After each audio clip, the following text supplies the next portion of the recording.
മഴക്കാലം ആരംഭിച്ചതോടെ പകർച്ചവ്യാധി പ്രതിരോധ പ്രവർത്തനങ്ങൾ ഊർജിതമാക്കുന്നതിന്റെ ഭാഗമായാണ് വളാഞ്ചേരി നഗരസഭാ പരിധിയിൽ ആരോഗ്യ വിഭാഗം മിന്നൽ പരിശോധന നടത്തിയത്. നഗരസഭയിലെ വിവിധ ഭക്ഷണപാനീയ വിതരണ കേന്ദ്രങ്ങൾ, ടയർ കടകൾ, അറവുശാലകൾ തുടങ്ങിയ നിരവധി സ്ഥാപനങ്ങളിൽ ഉദ്യോഗസ്ഥർ നേരിട്ടെത്തി സ്ഥിതിഗതികൾ വിലയിരുത്തി. വൃത്തിഹീനമായ സാഹചര്യത്തിൽ ആഹാര സാധനങ്ങൾ കൈകാര്യം ചെയ്ത സ്ഥാപനങ്ങൾക്കും പകർച്ചവ്യാധികൾ പടരാൻ കാരണമാകുന്ന രീതിയിൽ മാലിന്യങ്ങൾ നിക്ഷേപിച്ചവർക്കും പൊതുജനാരോഗ്യ നിയമപ്രകാരം കർശനമായ നോട്ടീസ് നൽകി.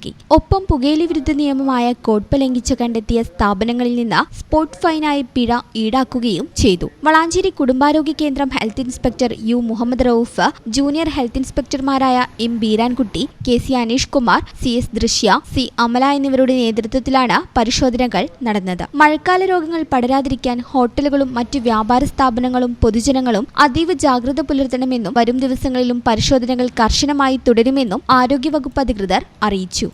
ഈ ചാനൽ ന്യൂസ് വളാഞ്ചേരി. എന്താണ് ബ്രൈഡ്, ഇനി എപ്പോ റെഡിയാവനാ?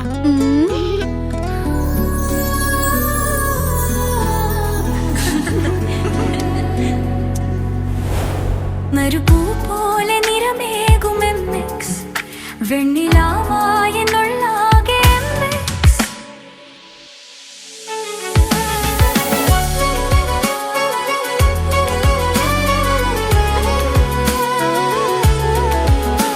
മനസ്സിലുണ്ടോ?